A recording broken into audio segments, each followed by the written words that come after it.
Seigneur, j'ai besoin de ton règne. Oh Seigneur, j'ai besoin de ton règne. Dans mes affaires, j'ai besoin de ton règne. Au bord du chemin, dans le chemin. Le passage commence par ce passage, cet extrait commence par une phrase intéressante. La Bible dit, et lorsque Jésus sortit de Jéricho avec ses disciples, il y avait une assez grande foule. Et le fils de Timée, Bartimée, la Bible le décrit maintenant, mendiant aveugle, était assis au bord du chemin. Amen. Donc on nous parle de quelqu'un qui s'appelle Bartimée, qui est mendiant, aveugle et assis au bord du chemin. Amen. Mendiant, aveugle, assis au bord du chemin. Mendiant, aveugle, assis au bord du chemin. Mendiant veut dire que pour vivre, Bartimée avait besoin de l'aide des autres. Il n'avait pas lui-même quelque chose qui générait des revenus pour lui. Il avait plutôt besoin que les autres l'aident, que les autres le soutiennent. Et donc, lorsqu'il était assis, il n'était pas assis sur le chemin de sa destinée, il était assis au bord du chemin. Être assis au bord du chemin veut dire qu'on est assis à un endroit où on ne sait pas où on va. On ne sait pas où on va. On ne sait pas quel objectif on veut atteindre. Mais on est assis au bord du chemin parce qu'on attend que quelque chose puisse venir nous rencontrer là où on est. Donc, vous avez des personnes qui attendent un miracle. Ils attendent une opportunité. Ils attendent quelque chose qui va venir leur tomber dessus. Vous voyez? Et Bartimée attendait. Il attendait, il attendait. Il était assis au bord du chemin. Être assis au bord du chemin veut dire être dans une position d'attente. D'attente.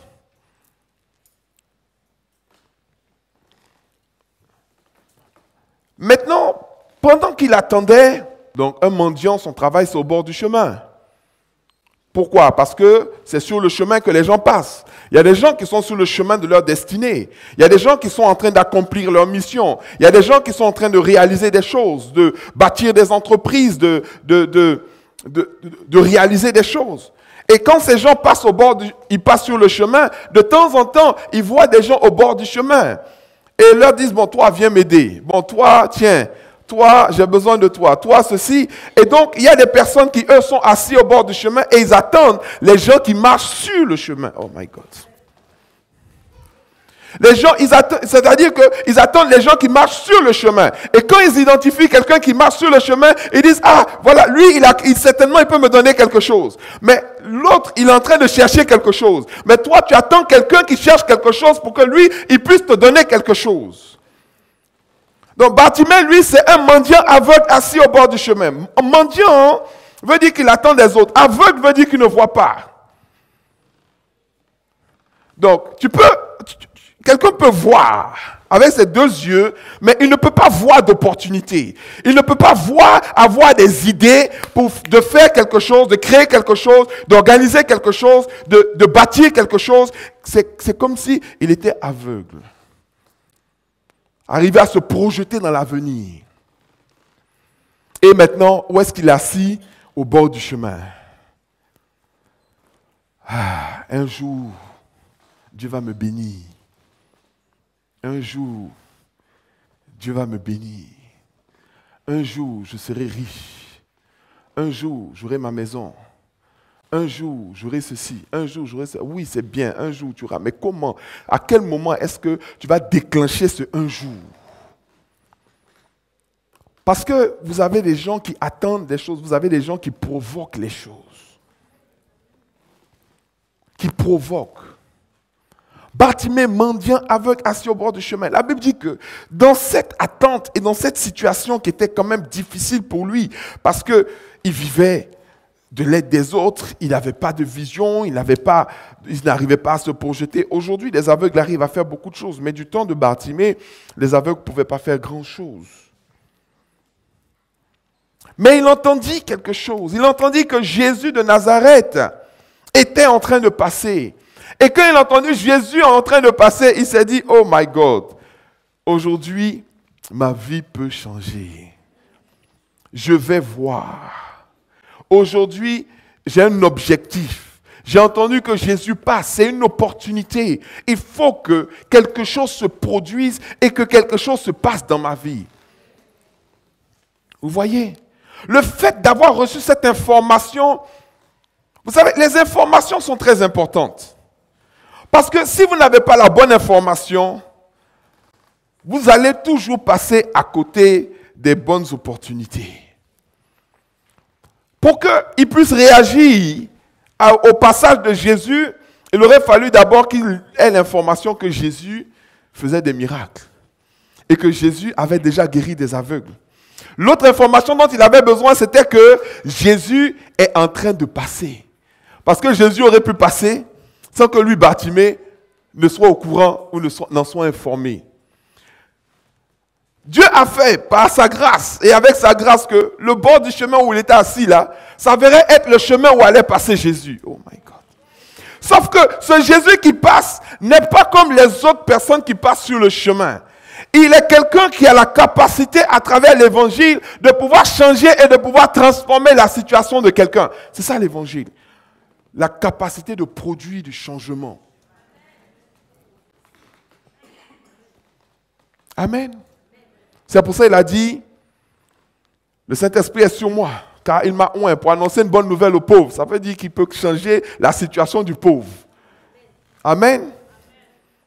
Pour guérir ceux qui ont le cœur brisé. Ça veut dire que même quand quelqu'un est affecté sur le plan émotionnel, à cause des traumatismes et des difficultés qu'il a eues dans la vie, lui, l'évangile a la capacité de guérir cette personne-là. Pour recouvrer la vue aux aveugles. Donc l'évangile est capable de ramener la vue à ceux qui ne voient pas. Amen. Pour délivrer les captifs. Donc l'évangile a la capacité d'affranchir celui qui est enchaîné. Et pour proclamer une année de grâce. C'est-à-dire pour proclamer une année où les choses en général vont s'améliorer. Oh, Bartimée a eu une lueur d'espoir. Jésus est en train de passer. Il se mit à crier. Fils de David, Jésus, aie pitié de moi. Quand vous allez vouloir qu'un changement se produise dans votre vie, vous allez devoir faire des efforts. Et quand vous allez commencer à faire des efforts, vous allez avoir des personnes qui sont autour de vous, qui ont l'habitude de vous voir sans faire d'efforts, qui vont vous demander, mais pourquoi même vous faites des efforts? Moi, je dis, mais pourquoi est-ce que avant tu ne partais pas à l'église tout le temps, mais maintenant c'est matin, midi et soir. Tu fais ça pourquoi? Pourquoi est-ce que la nuit, tu t'entends crier? Pourquoi est-ce que le matin, je te vois en train de lire la Bible? Tout ça, tu fais ça pourquoi? Les gens ont commencé à vouloir décourager Bartimée. Parce qu'il y a des gens qui croient que les situations peuvent changer et il y a des gens qui ne croient pas que les situations peuvent changer. Mais quand ceux qui ne croient pas que les situations peuvent changer voient des gens en train de travailler à la transformation et au changement de leur situation, la première des choses qu'ils vont faire, c'est essayer de décourager l'autre. C'est pour ça que vous devez faire attention aux gens qui vous entourent. La Bible dit que celui qui marche avec les sages devient sage. Et que les mauvaises compagnies corrompent les bonnes mœurs. Ça veut dire que si dans votre vie, vous identifiez des gens qui recherchent l'excellence, qui recherchent le succès, et que vous marchez avec ces personnes-là, l'excellence et le succès vont devenir votre manière d'être et votre manière de penser. Mais si vous êtes entouré de personnes qui sont dans la médiocrité et qui ne veulent pas sortir de la médiocrité, au moment où vous allez vous mettre à chercher l'excellence, ils vont vous demander, mais pourquoi tu te fatigues? On peut faire comme ça, non? Pourquoi tu ne fais pas comme ça? Tu dis, non, moi je veux que ce soit excellent. Tu dis, mais toi tu es trop compliqué, tu nous fatigues. Hein? Parce que dès le moment où vous voulez vous identifier ce que vous voulez accomplir, la direction dans laquelle vous voulez aller, vous devez commencer à voir dans votre entourage et dans votre cercle les personnes qui vont dans la même direction que vous. Sinon, ils vont vous freiner. Certains même vont s'avérer être comme des boulets. Vous connaissez les boulets, non? Les prisonniers aux États-Unis, on leur attachait une grosse boule de plomb d'au moins 30 kilos avec une chaîne et on accrochait ça à leurs talons. Et on les laissait comme ça. Comme ça, on sait que si tu es un boulet, tu ne peux pas courir vite. Tu ne peux pas voyager rapidement. Donc, quand bien même le prisonnier arrive à s'échapper, on le rattrape toujours. Et vous allez le voir, il est à 2 kilomètres de la prison en train de courir parce qu'il a un boulet au pied qui l'empêche d'avancer. Donc, il y a des choses qui agissent dans votre vie comme des boulets. Ça vous empêche d'avancer. À un moment de votre vie, il faut vous débarrasser du boulet. Oh my God. Ce n'est pas toutes les délivrances où on chasse les démons seulement. Hein. Quand les gens le reprenaient, lui disaient, mais tais-toi. Tu fais du bruit, pourquoi tu nous fatigues? Pourquoi tu cries? La Bible dit qu'au lieu d'écouter les gens et ce que les gens disaient, moi je suis très souvent étonné de voir, d'entendre ce que les gens disent et d'entendre ce que certaines personnes disent que les gens leur ont dit. Tu vois quelqu'un qui vient à l'église, qui donne sa vie au Seigneur, vous le voyez un dimanche, 2 dimanches, 3e dimanche, vous ne le voyez plus, 4e dimanche, vous ne le voyez plus. Ah mon frère, qu'est-ce qu'il y a? Pourquoi on ne te voit plus? Non, les gens m'ont dit que les affaires des évangéliques là, c'est des sectes. Donc moi, vraiment, comme on m'a dit c'est une secte, je préfère rester chez moi. On t'a dit c'est une secte. Mais on ne t'a rien dit. Donc toi, tu te bases sur ce que les gens ont dit. Mais les gens qui t'ont dit que c'est des sectes, est-ce qu'ils sont déjà venus au moins une fois entendre ce qui est dit, entendre ce qui est enseigné? Est-ce qu'ils sont venus au moins une fois savoir en quoi consiste le message évangélique? Généralement, jamais. Ils n'ont jamais entendu. Parce que s'ils avaient entendu, ils n'auraient jamais dit que c'était une secte. Quand vous allez chez les évangéliques, vous n'allez jamais voir de statues. Vous n'allez pas voir de bougies. Vous n'allez pas voir d'encens.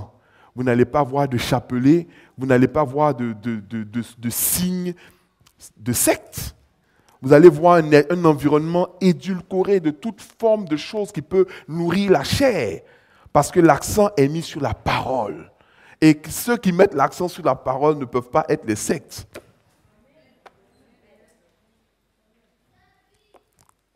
On ne se prosterne pas devant des statues. On ne prend pas des eaux spéciales pour pouvoir faire des signes. Et donc la personne se décourage tout seul. Pas parce qu'elle-même elle a un problème, mais parce que quelqu'un lui a dit qu'il y a un problème. Les gens vont essayer de te faire taire. Les gens vont essayer de freiner ta dynamique. Les gens vont essayer de t'empêcher de poursuivre ton objectif. Amen. Mais toi, tu dois crier beaucoup plus fort. Bartimée a crié beaucoup plus fort. Fils de David. Il dit, mais tout le temps, je vous ai écouté, je n'ai rien eu.